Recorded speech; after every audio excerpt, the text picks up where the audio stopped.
it's going to come under par. Here we go. Jacks up. Love the inside was. Here comes Robinson laying down that rail, hangs on to it, transitions in the barrel. Jack Robinson punches free. Back into the pit one more time. Oh my goodness. When you're in sync and in rhythm with the ocean, it's like part of his body or something. He is connected today. Another thing we got to look at that's really got a shakeup right now, Flick, is that our Shaper Rankings, a dark horse, has taken the #2 spot. TNC Surfboards. Hey, congratulations, Glen Pang, because it seems like you were the magic carpets for a lot of these surfers at Sunset. Oh, for sure. I mean, it's no surprise. I mean, we had so many surfers on them, and why wouldn't you? I mean, you're in Hawaii. They've tried and tested. These waves are so different to anywhere else on the planet. So, yeah, real dark horse there. But DH taking the win at the moment. 27,000 points. That's a lot. And he's out there in front. But, yeah, and Lost also dropped out of that top 5 situation. So we'll see what happens when we go towards Portugal. Former winner, right? Like from last year, lost, and maybe Griffin is a big weight for him, not doing so well in this Hawaii season, and it's counting a lot. Yeah, it all adds up, but you know what? We got 7 more events on tour to shore up points for all of those shaping houses. So, when the dust had settled on the Vissla CT Shaper Rankings following the Hurley Pro at Sunset Beach, we talked about this a little bit before the break, but it was Darren Handley and DHD Surfboards that took the front runner spot, jumping up from 3rd after the Pipe event to #1 after the Sunset Beach event.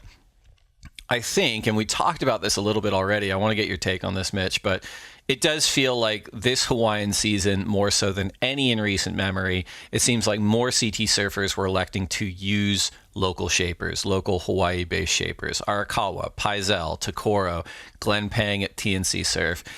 And they put up some really impressive performances, collected some huge results. And looking at the current top 5, TNC Surf is in 2nd, Paisel is in 4th, and then outside the top 5, you've also got Arakawa and Takoro that round out the top 10. That definitely didn't happen last year, but I think the solid surf we had both at Pipeline and certainly Sunset Beach, as you pointed out, it required bigger boards for all the surfers, and it was so fun to see them draw different kinds of lines. Mitch, what were your keen eyes seeing in terms of the board building community and the ramifications of CT surfer selection at Sunset Beach? Well, I think major props to all of them, but specifically to Glen Pang.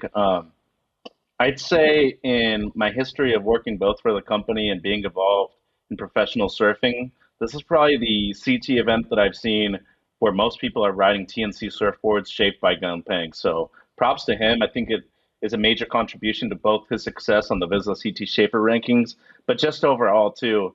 A lot of respect, first of all, but I think most importantly, knowing that these boards work too. So getting Brisa Hennessy full-time on the Championship Tour, now adding Sally Fitzgibbons last year full-time to your elite CT team too, I think is huge. They're going to do well on the women's side. My real question, and we've talked about it through text, is how much are these boards going to travel during this year outside of Hawaii? Because I think it was Callum Robson who was still riding some of his Hawaii boards over there in Portugal. On the huge day, he got the perfect 10 over there. But Arakawa, he used to have Jack Robinson full-time. We all know that Jack rides for Sharp by now outside of Hawaii. I don't know if we're going to see many Arakawas over there for him in Portugal or in the first 2 events in Australia either. I will say one thing, though.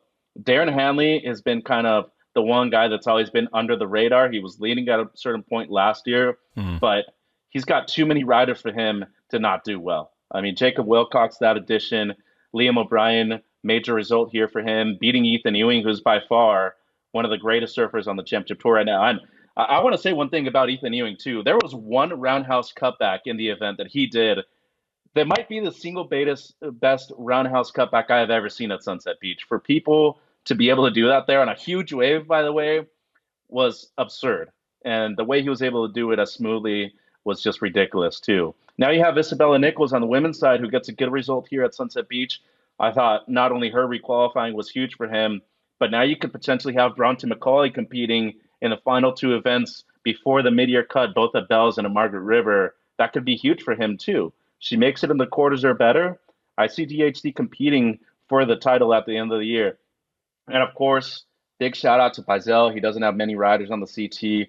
Interesting to see what Betty Lou's going to do after this event, because she was riding Channel Islands for a good amount over at Pipe. Ended up surfing with the Slater Designs on finals day, but then riding Paisel's ultimately the entire event here at Sunset. So John Paisel doing good. He's number 4, but I think Channel Islands took a big hit after this one, Dave. I know Britt is a good friend of ours, Brent Power, the team manager too. They only had one person on finals day, and that was Lakey Peterson. I think they need to bump it back up if they want to stay relevant in the making of the top 3.